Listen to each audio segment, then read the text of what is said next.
Everyone, कैसे हैं आप सब। आई होप आप सब बहुत अच्छे होंगे एंड बहुत ही अच्छे से अपने सीटेट की प्रिपरेशंस को एक कदम और आगे बढ़ा रहे होंगे। तो चलिए हम अपने सीटेट की क्लासेस को शुरू करते हैं एंड हम अभी डिस्कस कर रहे हैं सोशल साइंस यानी कि एसएसटी के क्वेश्चंस। जो 60 नंबर की आपकी एसएसटी है उसमें आपसे 15 नंबर की पेडागोजी पूछी जाएगी और उसके बाद आपसे सामाजिक विज्ञान यानी कि हिस्ट्री, ज्योग्राफी, पॉलिटी के जो क्वेश्चंस हैं जो 6 to 8 तक की एनसीईआरटी है उससे पूछे जाते हैं। तो हम अपनी प्रिपरेशंस को एक कदम आगे बढ़ाते हैं, अपने सोशल साइंस की प्रैक्टिस करते हैं। सीटेट का एग्जाम बहुत नजदीक है, आप लोग अच्छे से प्रैक्टिस करिए, सारे क्लासेस को देखिए, मॉक टेस्ट लगाइए एंड इस बार अपना सीटेट क्लियर कर लीजिए। पहला क्वेश्चन आपके स्क्रीन पर दिख रहा है कि सामाजिक विज्ञान का मुख्य उद्देश्य क्या है, इसका तो आपको आंसर भी दिख रहा होगा, पर हम कोशिश करेंगे कि सारी की सारी चीजें यानी कि हम अपने सारे के सारे क्वेश्चंस के डीपली एनालिसिस पर भी ध्यान दें, हम उसके एक्सप्लेनेशन पर भी ध्यान दिया जाए। क्लियर। सबसे पहला ऑप्शन होता है तथ्यों को रटने से नहीं, लोकतांत्रिक मूल्यों एवं आलोचनात्मक चिंतन का विकास करना, और यही इसका राइट आंसर हो जाएगा। अगर आपने आंसर बी सेलेक्ट किया था तो बिल्कुल सही बात है और आपने आंसर देख भी लिया था। सबसे पहले इसके एक्सप्लेनेशन को देखिए। सामाजिक विज्ञान विद्यार्थियों में तर्क, निर्णय की क्षमता और लोकतांत्रिक दृष्टिकोण का विकास करता है, इसके लिए हमारा बी आंसर सही था। अगला प्रश्न आपकी स्क्रीन पर है, इसका आप आंसर करेंगे।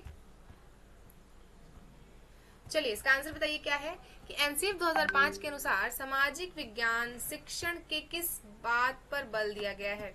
यानी कि अगर आप सोशल साइंस के टीचर हैं तो आप एनसीएफ 2005 के अनुसार सामाजिक विज्ञान शिक्षण में किस पर बल दिया गया है, किस पर बल देता है, रटने पर, गतिविधि आधारित शिक्षण पर, केवल व्याख्यान पर, या फिर केवल गृह कार्य पर। यहाँ पे क्या है, यहाँ पे है सबसे appropriate answer option number B, यानी कि यहाँ पर गतिविधि आधारित शिक्षण पर ध्यान दिया जाता है। तो अगर आपका आंसर बी था तो आपने एकदम सही आंसर सेलेक्ट किया है। इसका राइट आंसर हो जाएगा ऑप्शन नंबर बी। एनसीएफ 2005 अनुभवात्मक एवं गतिविधि आधारित अधिगम को बढ़ावा देता है। तो अगर आपने आंसर बी को चुना है तो बिल्कुल आपका आंसर सही हो जाएगा। अगले प्रश्न की बात करते हैं। आप इसी तरह से क्लासेस को देखिए, चैनल को सब्सक्राइब करिए, अपने उन दोस्तों के साथ शेयर करिए जो इस बार टीचिंग एग्जाम की प्रिपरेशन कर रहे हैं, like CTET, BA, TGT, PGT. Clear. इतिहास पढ़ाते समय प्राथमिक स्रोत होता है। अगर आप हिस्ट्री पढ़ा रहे हैं तो प्राथमिक स्रोत में आप इन ऑप्शंस में से देखिए कि किसे मानोगे। पहला ऑप्शन है पाठ्य पुस्तक को, दूसरा ऑप्शन है शिलालेख, तीसरा ऑप्शन कहता है गाइड बुक को, या फिर चौथा ऑप्शन हमारे पास है नोट्स। अगर आप एक हिस्ट्री पढ़ा रहे हैं, अगर आप एक एसएसटी के टीचर हैं एंड आप अपने क्लास में अगर आप हिस्ट्री पढ़ा रहे हो बच्चों को, तो आप इन आंसर्स को टिक करिए। बताइए कि आप क्या ऑप्शन नंबर ए को सिलेक्ट करेंगे, यानी कि आप फर्स्ट प्रायोरिटी बुक्स को देंगे, अभिलेखों को देंगे, जो गाइड्स बुक आती है उनको देंगे, या फिर नोट्स को देंगे। तो आपका राइट आंसर क्या होना चाहिए, बी। हम यहाँ पे शिलालेखों को, यानी कि हिस्ट्री कहती है कि आपको इतिहास के बारे में जानकारी कहाँ से मिली, इतिहास के सही स्रोत क्या है, तो ये है हमारे शिलालेख, इसलिए आप इसमें से बी ऑप्शन के साथ जाओगे। और अगर आपका आंसर बी है तो बिल्कुल सही है। देखिए शिलालेख, सिक्के और अभिलेख हमेशा प्राथमिक स्रोत माने जाते हैं, यानी कि हिस्ट्री पढ़ाने और पढ़ने के लिए सबसे फर्स्ट प्राथमिक स्रोत अगर पूछा जाए तो आपको शिलालेख, सिक्के, अभिलेख को बताना है, क्योंकि प्राथमिक स्रोत तो वही थे ना। हमें हमारे इतिहास के बारे में, हमारे कालखंडों के बारे में अभिलेखों से पता चला, ताम्रपत्रों से पता चला, सिक्कों से पता चला। ठीक है, तो इसका आंसर क्या हो जाएगा, ऑप्शन नंबर बी, यानी कि शिलालेख ही इसका राइट आंसर होगा। चलिए नेक्स्ट क्वेश्चन को पढ़िए एंड इसका आंसर करने की कोशिश करिए। एक सेकंड। क्लियर। भूगोल की दिशा ज्ञान विकास करने के लिए सबसे उपयुक्त साधन क्या है। भूगोल की दिशा में, यानी कि अगर भूगोल में दिशा ज्ञान विकसित करना है, अगर हम ज्योग्राफी पढ़ा रहे हैं और अगर हमें उसमें बच्चों को डायरेक्शन बताना है, डिस्टेंस बताना है, दिशा बतानी है कि नॉर्थ कहाँ है, ईस्ट कहाँ है, वेस्ट कहाँ है, साउथ कहाँ है, तो हम उसके लिए इसमें से किस चीज का यूज करेंगे। सबसे पहले आपको एक रफली मैप बताती हूँ मैं। आप कैसे बताएंगे, आपको कैसे पता चलेगा कि नॉर्थ कहाँ है, साउथ कहाँ है, ईस्ट कहाँ है। क्लियर। अगर मैं इसको ईस्ट बताऊं, ईस्ट कहाँ है, वेस्ट कहाँ है, तो ये चीजें क्या है, इसको पढ़ाने के लिए, इसको समझाने के लिए as a SST teacher globe में हम अगर बच्चों को ये पढ़ा रहे हैं तो हम इसमें से किस चीज का यूज करेंगे। पहला ऑप्शन है हमारा ग्लोब एवं मानचित्र का। सेकंड ऑप्शन कहता है कि केवल पुस्तक पढ़ेंगे हम, या फिर यहाँ पे है समाचार पत्रों की सहायता लेंगे, या फिर शब्दकोश से। प्रश्न को फिर से पढ़िए। भूगोल में दिशा ज्ञान विकसित करने के लिए सबसे उपयुक्त साधन क्या होगा। तो इसका हो जाएगा ऑप्शन नंबर ए। अगर आपका आंसर ए है तो बिल्कुल सही है। हम क्या करते हैं, हम ग्लोब में डायरेक्शन समझाने के लिए ग्लोब और मानचित्र का यूज करते हैं, जिससे कि क्या होता है कि हम ये बता पाते हैं कि भारत कहाँ है। भारत अगर वर्ल्ड के मैप पे देखा जाए तो क्या भारत की का जो स्थिति है वो कहाँ है। अगर हम उसके लैटिट्यूड एंड लॉन्गिट्यूड्स को देखें तो इंडिया कहाँ है।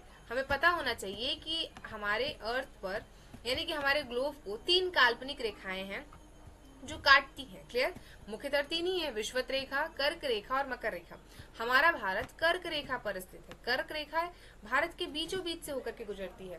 तो ये सारी की सारी चीजें हमें कैसे पता चल रही हैं, ये पता चल रही है हमें ग्लोब से, हमें मानचित्र से, हमें डायरेक्शन से। क्लियर। तो इसलिए इसका आंसर क्या हो जाएगा, ऑप्शन नंबर ए। अगर आपने ए आंसर चेक किया है तो बिल्कुल आपका आंसर सही होगा। अगला प्रश्न आपके स्क्रीन पर है, इसका आंसर करिए कि लोकतंत्र की सबसे महत्वपूर्ण विशेषता क्या है। डेमोक्रेसी की सबसे अच्छी विशेषता क्या होती है। इसमें से कौन सी ऐसी विशेषता है जो डेमोक्रेटिक कंट्री के लिए या डेमोक्रेसी के लिए सबसे उपयुक्त है। समानता। क्लियर। राजतंत्र, डेमोक्रेसी में राजतंत्र तो नहीं होगा। तानाशाही तंत्र बिल्कुल नहीं। निरंकुश शासन कभी नहीं। समानता, लोकतंत्र हमें समानता सिखाता है। आप मुझे कमेंट करके बताइए कि ये किसकी लाइन है, किसने कहा था कि लोकतंत्र जनता का, जनता के लिए और जनता का शासन है। क्लियर। यानी कि डेमोक्रेसी क्या है, to the people, by the people and for the people. ये लोकतंत्र समानता, अधिकार और समान व्यवहार पर आधारित है। यानी कि लोकतंत्र का मतलब होता है लोगों का तंत्र, जहाँ पे सभी लोग स्वतंत्र हों, सभी अपने विचारों को रखने के लिए स्वतंत्र हो।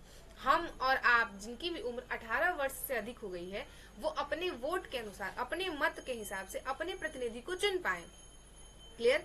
तो ये है डेमोक्रेसी। हम एक लोकतांत्रिक देश में रहते हैं और लोकतंत्र का मतलब होता है जहाँ पे लोगों का शासन हो, यानी कि जनता प्रत्यक्ष तौर पर ना होकर या अप्रत्यक्ष तौर पर अपनी भागीदारी को सुनिश्चित करे। तो ये क्या हो गया, इसका राइट आंसर हो जाएगा ऑप्शन नंबर ए। अगर आपका आंसर ए था तो बिल्कुल आपने अपना राइट आंसर टिक किया है। सीसीई का मुख्य उद्देश्य क्या होता है। सीसीई का मुख्य उद्देश्य क्या हो जाएगा। ऑप्शन कहता है पहला ए है, ऑप्शन नंबर ए है केवल अंक देना। बी, ऑप्शन नंबर बी है सतत एवं समग्र मूल्यांकन करना। ऑप्शन नंबर सी कहता है केवल वार्षिक परीक्षा लेना। ऑप्शन नंबर डी है केवल मौखिक परीक्षा लेना। अगर आपका आंसर बी है, अगर आपने अपना आंसर बी सेलेक्ट किया है तो बिल्कुल सही है, इसका आंसर बी हो जाएगा। यानी कि सीसीई का मतलब होता है सतत एवं समग्र मूल्यांकन। सीसीई में विद्यार्थियों का निरंतर एवं समग्र मूल्यांकन किया जाता है, इसलिए इसका आंसर हो जाएगा option number B. Clear. Next question की बात करते हैं। अगला क्वेश्चन है परियोजना विधि यानी कि प्रोजेक्ट मेथड से। और अगर आप एसएसटी पढ़ा रहे हो, अगर आप एसएसटी के पेडागोजी के क्वेश्चंस को भी सॉल्व करेंगे तो आपसे प्रोजेक्ट मेथड्स पे क्वेश्चंस पूछे जाते हैं। आपसे पूछा जाएगा कि एज अ एसएसटी टीचर आप अपने क्लास में किस मेथड का यूज करेंगे, किस प्रकार के शिक्षण विधियों का इस्तेमाल करेंगे। तो आपको इसमें टिक करना है। बताइए कि परियोजना विधि का प्रतिपादन किसने किया था। यहाँ पे आपसे विद्वानों के बारे में पूछा गया है, क्या वह किलपैट्रिक महोदय थे। ऑप्शन नंबर बी कहता है कि ये पियाजे महोदय थे। ऑप्शन नंबर सी कहता है ये स्कीनर महोदय थे, या फिर ऑप्शन नंबर डी कहता है कि ये थॉर्नडाइक महोदय थे। आप मुझे बताइए कि राइट आंसर क्या हो जाएगा, इसमें से क्या सही है। तो ये है किलपैट्रिक महोदय। क्लियर। यानी कि अगर आपका आंसर ए है तो बिल्कुल सही है, ऑप्शन नंबर ए इसका राइट आंसर हो जाएगा। एंड इसका राइट आंसर है किलपैट्रिक महोदय। किलपैट्रिक महोदय ने परियोजना आधारित शिक्षण पर बल दिया था। तो अगर आपसे पूछे कि प्रोजेक्ट मेथड के प्रतिपादक कौन है तो आपको टिक करना है किलपैट्रिक महोदय। क्लियर। अगले प्रश्न को देखा जाए। अगला प्रश्न हमारा क्या कहता है, सामाजिक विज्ञान में। ऑप्शन नंबर 4 आपके स्क्रीन पर है। क्लियर। चलिए बताइए कि सामाजिक विज्ञान में इंक्वायरल मेथड्स क्या है, ये कौन सी मेथड्स हैं। तो क्या यह रटने पर फोकस करती है, खोज एवं विश्लेषण पर ध्यान दिया जाता है। ऑप्शन नंबर सी कहता है केवल लिखने पर ध्यान दिया जाता है। ऑप्शन नंबर डी कहता है केवल सुनने पर ध्यान दिया जाता है। तो इसका राइट आंसर है ऑप्शन नंबर बी। ये जो मेथड्स है ये सोशल साइंस में यानी कि एसएसटी की टीचिंग में आपको इसमें विद्यार्थी प्रश्न पूछकर स्वयं को निष्क्रिय यानी कि निष्कर्ष पर पहुंचाते हैं, स्वयं को वो निष्कर्ष पर यानी कि कंक्लूजन पर पहुंचाते हैं। वो प्रश्न पूछते हैं, आप उसका आंसर करती हैं एंड आप बच्चों को कहते हो कि अगर वो इस टॉपिक का, जैसे मैंने अगर उनसे डेमोक्रेटिक कंट्री ही पूछ ली, अगर मैंने उनसे लोकतंत्र की परिभाषाएं ही पूछ ली, तो मैं उनसे ये कहूंगी कि बच्चे आप लोग अपने अपने हिसाब से लोकतंत्र की और क्या क्या परिभाषाएं हो सकती हैं। और एक ऐसा आपके लिए ये होमवर्क हो सकता है कि आप कहेंगे उनसे आज का आपका होमवर्क ये है कि आप अपने कॉपी पर एक तरफ लिखोगे कि कौन सी चीजें आपको लोकतांत्रिक बनाती है, आपके देश को लोकतांत्रिक बनाती है, और कौन कौन सी चीजें ऐसी हैं जो किसी देश को राजतंत्र या फिर प्रजातांत्रिक ना करके वहां पे तानाशाही तंत्र की तरफ लेकर के जाती है। तो इससे क्या होगा, उनके अंदर की जो क्रिटिकल थिंकिंग है ना, जो वो सोच सकते हैं, जिनके अंदर एक एबिलिटी इनबिल्ट है, उस चीज का विकास होगा। वो सोशली एक्टिव होंगे और उनके जो कॉन्सेप्ट्स हैं वो क्लियर होते जाएंगे। तो अगर हम अपने टीचिंग्स को अपने क्लासरूम में इस तरह से करते हैं तो आप ट्रस्ट करिए बच्चे बहुत अच्छे से सीखते हैं, और आपकी लर्निंग इफेक्टिव एंड मीनिंगफुल होती है। तो यहाँ पे बी ऑप्शन के साथ अगर आप जाते हो तो डेफिनेटली आपका आंसर सही है।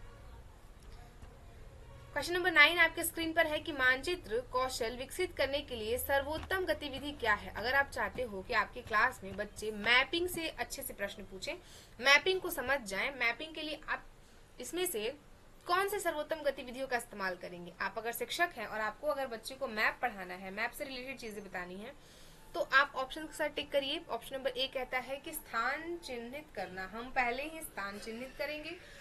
क्लियर। उसके बाद दूसरा कहता है कि केवल हम उन्हें पढ़ाएंगे। ऑप्शन नंबर सी कहता है कि हम नोट्स लिखवाएंगे, और ऑप्शन नंबर डी है कि हम रटवाएंगे।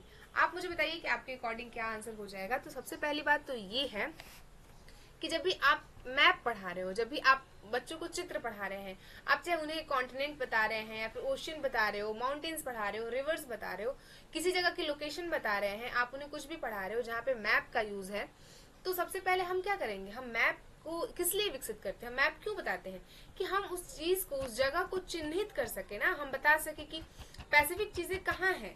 जैसे अगर हमें बताना है कि अगर आप इसको समझिए, यहाँ पे अगर मैंने एक रफली यहाँ पे इंडिया का मैप बना दिया, और अगर मैं आपसे पूछूं कि यहाँ पे गुजरात कहाँ है, अगर मैं अपने क्लास में अगर मैं इसको एक बार राजस्थान बना दूं, और अगर मैं इस तरह से इस चीज को लोकेटेड कर दूं, और अगर मैं पूछूं क्लास में किसी बच्चे से कि बेटा इसमें राजस्थान कहाँ है, तो मैं यहाँ पे इस मैप को क्यों बना रही हूँ, ताकि बच्चा यहाँ पे बताए कि मैम ये गुजरात है, मैम ये राजस्थान है, मैम यहाँ पे आपको श्रीलंका मिल जाएगी, मैम यहाँ पे जो नदियां हैं वो आकर के यहाँ पे जो नदियां हैं वो आकर के डेल्टा बनाती हैं, मैम जो इधर नदियां हैं जो अरब सागर में गिरती हैं ये एस्चुरी का निर्माण करती हैं, नर्मदा एवं ताप्ती ऐसी नदियां हैं जो एस्चुरी बनाती हैं, ज्वार नदमुख बनाती हैं।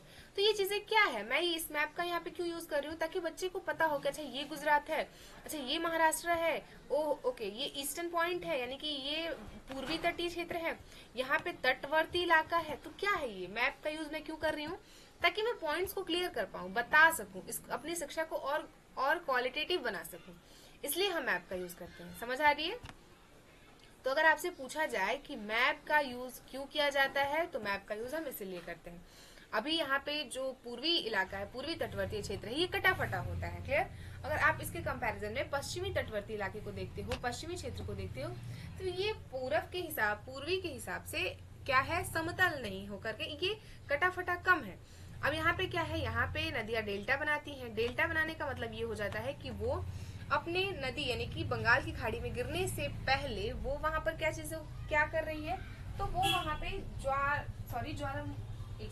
वो वहां पे जलोढ़ मिट्टी जो है वो वहां पे छोड़ करके आगे बढ़ जाती है, वहां पर डेल्टा का निर्माण कर रही है। और अगर वो डेल्टा का निर्माण कर रही है तो वो वहां पर पंचनुमा, उसके बाद पंजाकार, इन सब के तरह की वहां पे नदियों अपने मिट्टी का जो भी वो बहा कर लाई है उसे छोड़ करके आगे बढ़ रही है। समझ आ रहा है आपको। तो इसलिए हम मैप का यूज यहाँ पे कर रहे हैं, एंड इस चीज को आपको ध्यान में रखना होगा। चलिए नेक्स्ट क्वेश्चन को देखा जाए। अगला प्रश्न हमारा क्या कहता है, आई होप आपको ये चीजें समझ आई होंगी। अगले प्रश्न की तरफ बढ़ते हैं। क्वेश्चन नंबर 10 आपके स्क्रीन पर है, एक सेकंड। सामाजिक विज्ञान में सहकारी अधिगम का लाभ क्या है। सहकारी अधिगम क्या होता है, प्रतियोगिता बढ़ाना नहीं। यहाँ पे सहकारी अधिगम का जो लाभ है वो प्रतियोगिता बढ़ाना नहीं है, कंपटीशन बढ़ाना नहीं है। अगर हम ऑप्शन नंबर बी की बात करें तो सहयोग एवं सामाजिक कौशल विकसित करना, एंड बिल्कुल सही बात है। अगर हम ऑप्शन नंबर बी के साथ जाते हैं तो डेफिनेटली हमारा आंसर सही होगा। रटने की आदत नहीं होगा और केवल परीक्षाएं नहीं। देखिए सामूहिक कार्य करने से सहयोग एवं संचार कौशल विकसित होता है। यहाँ पे बच्चा क्या कर रहा है, यहाँ पे बच्चा सीख रहा है, पढ़ रहा है, सहयोग कर रहा है। सामाजिक अधिगम अगर हम देखें तो यहाँ पे सहयोग की बातें की जा रही हैं। सामाजिक विज्ञान में सहकारी अधिगम का लाभ क्या है? सहयोग एवं सामाजिक कौशल को विकसित करने से, यानी कि समूह में कार्य करने से सहयोग एवं कौशल का विकास होता है, बच्चा ज्यादा अच्छे से सीख पाता है। क्लियर? अगला प्रश्न देखिए, एंड क्वेश्चन नंबर, एक सेकेंड, चलिए अब हम इन प्रश्नों का आंसर बताइए। ये बहुत इजी प्रश्न है, आप इन्हें बहुत अच्छे से कर ले जाएंगे, मैं ऐसी आशा करती हूँ। बताइए, संविधान का रक्षक कौन है? संविधान के रक्षक कौन है? अगर मैं आपसे पूछूं कि संविधान, अगर हम अपने प्रश्नों को देखें तो आपके पीवाईक्यूज में भी ये प्रश्न है कि संविधान किसने लिखा है, यानी कि ड्राफ्टिंग कमेटी के मेंबर कौन थे, ड्राफ्टिंग कमेटी के हेड कौन थे? अंबेडकर जी थे। हमारा संविधान कब लागू हुआ था? आप इसका भी आंसर करिए। इसका राइट आंसर क्या होगा? संविधान के रक्षक कौन है? तो क्या वो संसद है? संसद हमेशा आप देखोगे राज्यसभा, लोकसभा और राष्ट्रपति से मिलकर के बना। अगर हम सर्वोच्च न्यायालय की बातें करते हैं तो आप यहाँ पे इसका राइट आंसर आप बी ऑप्शन के साथ जाओगे। क्यों? क्योंकि हमारे जो फंडामेंटल राइट्स है, जो आपके आर्टिकल 32 है, वो आपको इस चीज का राइट दे रहा है कि अगर आपके साथ आपके फंडामेंटल राइट्स कहीं, अगर आपके फंडामेंटल राइट्स के साथ हनन होता है या फिर वो लागू नहीं होते हैं, तो आपके पास ये भी अधिकार है कि आप उनकी रक्षा के लिए भी कहाँ जाते हो? सर्वोच्च न्यायालय में जाते हो। क्लियर? और ये चीजें क्या है? ये हमारे संविधान के रक्षक है। संविधान के रक्षक का मतलब ये हो जाता है कि जो चीजें उसमें मेंशन है, अगर सरकार है, कोई भी हो, जो उनके खिलाफ जाते हैं, जो उनके मूल संरचना में छेड़छाड़ करते हैं, तो आप उसकी रक्षा के लिए कहाँ जाओगे? हम जाएंगे सर्वोच्च न्यायालय। क्लियर? ऑप्शन नंबर बी इसका राइट आंसर हो जाएगा। सर्वोच्च न्यायालय संविधान की रक्षा करता है। अगला प्रश्न क्या कहता है? क्वेश्चन नंबर 12 आपकी स्क्रीन पर है कि भारत का संविधान कब लागू हुआ था? और इससे इजी क्वेश्चंस तो आपको नहीं मिलेगा। 15 अगस्त 1947, 26 जनवरी 1950, 26 नवंबर 1949 या फिर 2 अक्टूबर 1950। अब इसका राइट आंसर बताइए। किसी का ये गलत नहीं होना चाहिए, ये गलत तो ये तो बहुत ही बेसिक है। अब बी ऑप्शन हो जाएगा।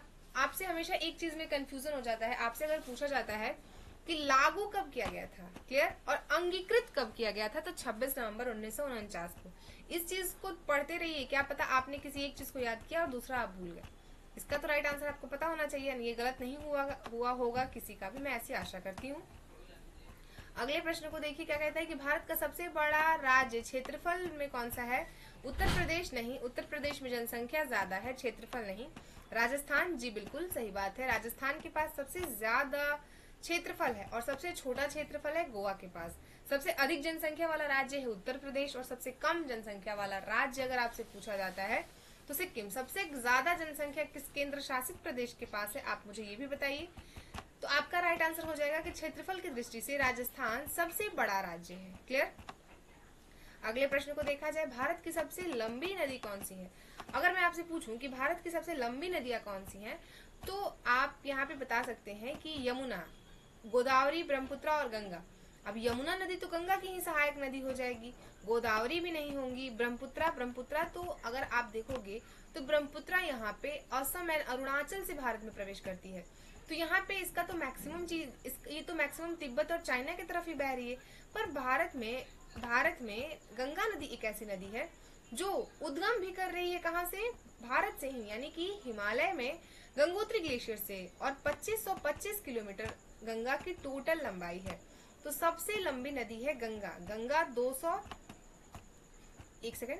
25 गंगा की लंबाई है और भारत की सबसे लंबी नदी है। गंगा की सबसे लंबी सहायक नदी की बात करें तो वो है यमुना नदी। गंगा नदी गंगोत्री ग्लेशियर से निकलती है और हरिद्वार में ये मैदानी भागों में प्रवेश करती है और वहां से होते हुए उत्तर प्रदेश, बिहार से होते हुए पश्चिम बंगाल से जाकर के बंगाल की खाड़ी में गिर जाती है। और वहां पर ब्रह्मपुत्र यहाँ से आकर के यहाँ पे क्या है, जमुना बन करके ये, और यहाँ से गंगा नदी दो धाराओं में बढ़ जाती है, एक हुगली नदी हो जाती है और एक पद्मा, और ये दोनों मिलकर के क्या बनाती है, मेघना, और ये दोनों मिलकर के पद्मा नदी का निर्माण करती है। तो ये चीजें आपको याद रखनी है। गंगा नदी इसका राइट आंसर हो जाएगा। गंगा भारत की सबसे लंबी नदी है। अगर आपसे पूछा जाए कि दक्षिण भारत की गंगा कौन सी है, तो आपका आंसर क्या होगा, आप मुझे ये भी बताइए। अगर आपसे पूछा जाता है कि सबसे अधिक गंगा नदी का विस्तार किस राज्य में है, तो मुझे आप ये भी कमेंट करके बताइए।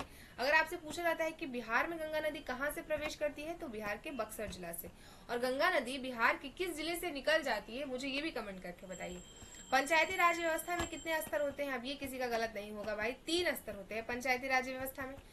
3 होते हैं, यानी कि ग्राम पंचायत, ग्राम समिति और जिला परिषद। और ये किसी का गलत डेफिनेटली नहीं होना चाहिए, मैं इसलिए कह रही हूँ क्योंकि ये सब बहुत कॉमन प्रश्न है एंड ये पूछे जाते हैं। अगर आप इसे गलत कर रहे हैं तो फिर आपको अपने लेवल्स को सुधारने की जरूरत है, आपको थोड़ी और बहुत प्रैक्टिस करने की जरूरत है।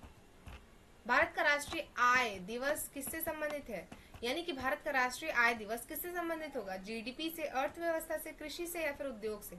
इसका राइट आंसर बताइए क्या हो जाएगा? तो ये है हमारे अर्थव्यवस्था से। क्लियर? यानी कि आपका बी ऑप्शन सही हो जाएगा। राष्ट्रीय आय किसी भी देश की आर्थिक स्थिति को का प्रमुख संकेतक होता है, तो ये क्या है? ये अर्थव्यवस्था से संबंधित है। संविधान, भारतीय संविधान की प्रस्तावना में कितने आदर्श हैं? भारतीय संविधान की प्रस्तावना में कितने आदर्शों की बात की गई है? 3। ऑप्शन नंबर ए कहता है 3, ऑप्शन नंबर बी कहता है 4, ऑप्शन नंबर सी है 5 एंड ऑप्शन नंबर डी है 6। इसका राइट आंसर करिए, बताइए इसका राइट आंसर क्या हो जाएगा? तो इसका राइट आंसर है ऑप्शन नंबर सी, यानी कि 5। क्लियर? हम 5 तरह के आदर्शों की बात करते हैं। अब वो 5 तरह के आदर्श कौन कौन है, कोई बता सकता है? मैं बताती हूँ। वो है पहला न्याय, स्वतंत्रता, सेकंड न्याय, स्वतंत्रता, समानता, बंधुत्वता, लोकतांत्रिक गणराज्य। यानी कि यहाँ पे क्या हो जाएगा कि 5 तरह के आदर्श कौन कौन से हो जाएंगे? तो न्याय, स्वतंत्रता, समानता, बंधुत्व, लोकतांत्रिक एवं गणराज्य। और ये हमारे प्रस्तावना में है।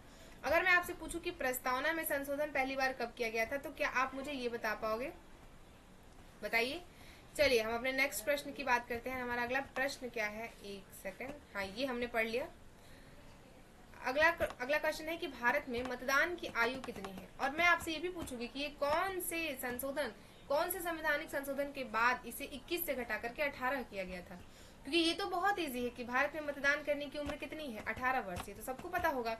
अब आप मुझे बताइए कि किस वर्ष भारतीय संविधान में संशोधन किया गया था? कौन सा अमेंडमेंट ये कहता है कि 21 वर्ष से नहीं, भारत में हर नागरिक को 18 वर्ष के बाद अपना वोट देने का अधिकार है? और वो था 61वां संविधान संशोधन। 61वां संविधान संशोधन। अब मुझे आप बता सकते हैं कमेंट करके कि ये संविधान संशोधन कब हुआ था, कौन से ईस्वी में हुआ था? मैं आपको ये भी हिंट देती हूँ। आप बताइए क्या ये 1989 या 1990 ये कब लागू हुआ था? आप मुझे कमेंट करके बता सकते हैं। 61वां संविधान संशोधन आपको याद रखना है। देखिए 61वें संविधान संशोधन के बाद ही मतदान की जो उम्र है उसे 18 वर्ष कर दिया गया था। इससे पहले इसे 21 वर्ष रखा गया था। सार्वभौमिक वयस्क मताधिकार का अधिकार हमारे पास तब से है जब हमारे पास संविधान बना था। क्लियर? पृथ्वी अपनी धुरी पर एक चक्कर लगाने में कितना समय लेती है? पृथ्वी अपने धुरी पर, अब यहाँ से आपसे पूछा जा रहा है कि आप बताइए कि पृथ्वी अपने धुरी पर ऐसे घूम रही है पृथ्वी। क्लियर? और अगर पृथ्वी मैं पूछूं कि अगर पृथ्वी ऐसे घूमे, सूर्य के चारों तरफ घूमे, तो कितना समय लगेगा? बताइए। सबसे पहले बताइए कि पृथ्वी अपने धुरी पर घूमने में उसको कितना समय लगता है? तो अगर पृथ्वी अपने धुरी यानी कि अपने अक्ष पर घूम रही है तो इससे दिन और रात होते हैं, और दिन और रात होंगे तो 24 घंटे में घूम जाएगी। यानी कि पृथ्वी अगर अपने, आपको पता है कि पृथ्वी जो है यानी कि हमारा जो अर्थ है, अगर मैं आपको समझाऊं, देखिए एक सेकेंड, एक मिनट। अगर मैं इसको सन मान लूं, अगर ये सूर्य हो गया, अरे यार, अगर मैंने इसको सन मान लिया, ठीक है, ये हमारा सूर्य हो गया और ये हमारी अर्थ हो गई। क्लियर? अब अगर ये अपने चारों तरफ घूम रही है तो ये 24 घंटे में घूम रही है, और अगर ये सूर्य के चारों तरफ परिक्रमा करती है तो ये कितने दिनों में कर रही है? ये 1 साल यानी कि 365 दिनों में कर रही है, और इससे मौसम में चेंजेस आएंगे। आई होप आपको समझ आया होगा। अगला प्रश्न है कि भारत में मानसून की दिशा कहाँ से होती है? भारत में मानसून किस दिशा से आता है? तो हमारे यहाँ मानसून किस दिशा से होगा? उत्तर पूरब, दक्षिण पश्चिम, पूरब नहीं, यहाँ पे दक्षिण पश्चिम मानसून हो जाएगा। भारत में सर्वाधिक वर्षा दक्षिण पश्चिम मानसून से होती है, तो यहाँ पे दक्षिण पश्चिम मानसून भारत में अधिकांश वर्षा लाता है। और आपका आंसर सही हो सकता है अगर आपने इसे टिक किया तो। अगले प्रश्न की बात करें, हाँ ये हमने कर लिया। क्वेश्चन नंबर 21 आपके स्क्रीन पर है। ये क्या कहता है कि सामाजिक विज्ञान में प्रश्न पूछने का मुख्य उद्देश्य क्या होता है? एसएसटी में आप जो प्रश्न पूछते हो उसका मुख्य उद्देश्य क्या है? डर पैदा करना? जी नहीं। सोचने की क्षमता विकसित करना, बिल्कुल सही बात है। केवल परीक्षा लेना नहीं, अनुशासन बनाए रखना, बिल्कुल भी नहीं। अगर आपका आंसर बी है तो डेफिनेटली आपने अपना राइट आंसर सेलेक्ट किया है। अच्छे प्रश्न आलोचनात्मक चिंतन को बढ़ावा देते हैं। अब हम आ जाते हैं अपने ब्लूम टेक्सोनॉमी पर। अब यहाँ पे ब्लूम टेक्सोनॉमी हमारी क्या कहती है कि ब्लूम टेक्सोनॉमी का सर्वोच्च स्तर क्या है? क्या हो जाएगा? स्मरण, समझना, मूल्यांकन, सृजन या फिर अनुप्रयोग। अगर आपका आंसर सी है तो बिल्कुल इसका राइट आंसर है ऑप्शन नंबर सी। इसका राइट आंसर क्या हो जाएगा? Option number C. उच्च स्तरीय सोच विकसित करने का उद्देश्य ही हमारे यहाँ। अगला प्रश्न है क्वेश्चन नंबर 23, यानी कि सामाजिक विज्ञान में फील्ड विजिट का मुख्य लाभ क्या है? फील्ड विजिट समय नष्ट करने के लिए किया जाता है? नहीं, वास्तविक अनुभव प्राप्त करने के लिए। बिल्कुल सही बात है। यहाँ पे केवल मनोरंजन के लिए जी नहीं, गृह कार्य से बचने के लिए कभी नहीं। अगर हम बी ऑप्शन की तरफ जाते हैं, हम प्रोजेक्ट वर्क क्यों देते हैं, हम बच्चों को फील्ड वर्क क्यों कराते हैं, आपको ट्रिप क्यों कराई जाती है? ताकि हम जो पढ़ा रहे हैं ना, हम आपको उसके वास्तविक अनुभव से भी जोड़ सके। अगर हमने आपको पढ़ा दिया कि बेटा कुछ कोई भी लाल किला ऐसा दिखता है, दिल्ली हमारी राजधानी है और दिल्ली ऐसी दिखती है, पर हम आपको एक बार टूर पर लेकर के गए, हम आपको एक बार शैक्षणिक भ्रमण पर ले गए और हमने आपको दिखाया सामने से कि बेटा देखिए ये लाल किला है, ये किस तरह के पत्थरों से बना है, ये आपके किस तरह के रॉक शेल्स को दिखाता है, तो यहाँ पे क्या हो जाएगा? उसको उस चीज के अनुभव होंगे। क्लियर? अगले प्रश्न को देखिए, सामाजिक विज्ञान में सबसे उपयुक्त मूल्यांकन क्या है? केवल लिखित परीक्षा नहीं, पोर्टफोलियो, प्रोजेक्ट एवं अवलोकन। बिल्कुल आपको हमेशा याद रखना है, सामाजिक विज्ञान हर सब्जेक्ट के अलग अलग मूल्यांकन के वैल्यूज होते हैं, आपको इसके हिसाब से देखना पड़ता है। सामाजिक विज्ञान पढ़ाते समय शिक्षक की भूमिका क्या होनी चाहिए? अगर आप एसएसटी पढ़ा रहे हो और आप टीचर हैं तो आपकी भूमिका क्या होंगी? यहाँ से है, क्या होंगी? मार्गदर्शक एवं सहयोगी। की आपको हमेशा याद रखना है कि आप व्याख्याकर्ता या फिर आप परीक्षक, अनुशासन अधिकारी नहीं हो, आप एक सिर्फ सहयोगदाता हो। सामाजिक विज्ञान में स्थानीय उदाहरणों का उपयोग क्यों किया जाता है? हम जब भी एसएसटी पढ़ाते हैं तो हम हमेशा जो उनके एग्जाम्पल्स हैं, जो उनके सामाजिक, जो उनके जीवन से आधारित एग्जाम्पल्स हैं, वो क्यों जोड़ते हैं? समय बिताने के लिए? बिल्कुल भी नहीं। सीखने को जीवन से जोड़ने के लिए? बिल्कुल सही बात है। केवल अंक बढ़ाने के लिए नहीं, रटने के लिए? बिल्कुल भी नहीं। अगर आपका आंसर बी है तो डेफिनेटली आपका आंसर बिल्कुल सही। अगले प्रश्न की बात करते हैं, सामाजिक विज्ञान में सबसे अधिक प्रकार के प्रश्न पूछे जाते हैं? सामाजिक विज्ञान में सबसे अधिक प्रकार के प्रश्न पूछे जाते हैं, रटने वाले नहीं, विश्लेषण एवं अनुभवात्मक आधारित। बिल्कुल सही बात है। अगर आप बी के साथ जाते हो तो सही हो जाएगा, आपको कोई और ऑप्शंस को देखना ही नहीं है। 28 नंबर क्वेश्चन को देखिए, ये क्या कहता है कि सामाजिक विज्ञान शिक्षण का आईसीटी का प्रयोग होता है? कब होता है? समय बर्बाद करने के लिए नहीं, शिक्षण को रोचक एवं प्रभावी बनाने के लिए। बिल्कुल सही बात है। केवल वीडियो बनाने के लिए नहीं, गृह कार्य के लिए नहीं। आपका आंसर यहाँ पे बी होगा। अगर आपका आंसर बी है तो बिल्कुल आपने अपना राइट आंसर सेलेक्ट किया है। एंड सेकंड लास्ट क्वेश्चन है आज की क्लास का कि सामाजिक विज्ञान का अध्ययन विद्यार्थियों में किसका विकास करता है? सामाजिक संवेदनशीलता को एवं जिम्मेदारी को बढ़ाने में। तो बी ऑप्शन के साथ आप जाइए एंड अपने आंसर को एकदम सही करके आइए। अगला प्रश्न हमारा है, लास्ट प्रश्न है आज की क्लास का कि सीटेट में एसएसटी के प्रश्न मुख्यतः किस प्रकार के होते हैं? तथ्यों आधारित नहीं, अवधारणा एवं परिस्थिति यानी कि सिचुएशन आधारित। बिल्कुल सही बात है। आप जब भी एसएसटी की क्लासेस देखोगे तो उसमें सिचुएशन बेस्ड क्वेश्चंस पर ज्यादा प्रायोरिटी दी जाती है। आपसे किसी तरह का कंडीशन बना दिया जाएगा कि अगर आप टीचर हैं, आपकी क्लास में डिस्टर्बेंस हो रही है या फिर आप क्लास को कैसे अरेंज करिएगा, आप अपने शिक्षण पढ़ा रहे हो तो आप उसमें किस प्रोजेक्ट का यूज कर रहे हैं, क्या कर रहे हैं। तो ये क्या कहता है, सीटेट में अवधारणात्मक समझ और शिक्षण शास्त्र आधारित प्रश्नों पर जोर दिया जाता है। इसकी वजह से आपका आंसर बी बिल्कुल सही है। तो ये थी आज के 30 क्वेश्चंस। आई होप आपको पसंद आए होंगे एंड मोर अपडेट्स के लिए इस चैनल को सब्सक्राइब कर लीजिए। आपको बहुत सारे प्रैक्टिस कराए जाएंगे। आप बताइए कमेंट करके कि आपके 30 में से कितने नंबर बन रहे हैं। मैं आपको कोशिश कर रही हूँ कि आपको एक अच्छी खासी प्रैक्टिस करा दूं। बहुत जल्द एग्जाम है आपका और बहुत अच्छे क्लासेस आपको मिलने वाली हैं। कमेंट करके बताइए क्लास कैसी लगी। Thank you so much. जय हिंद।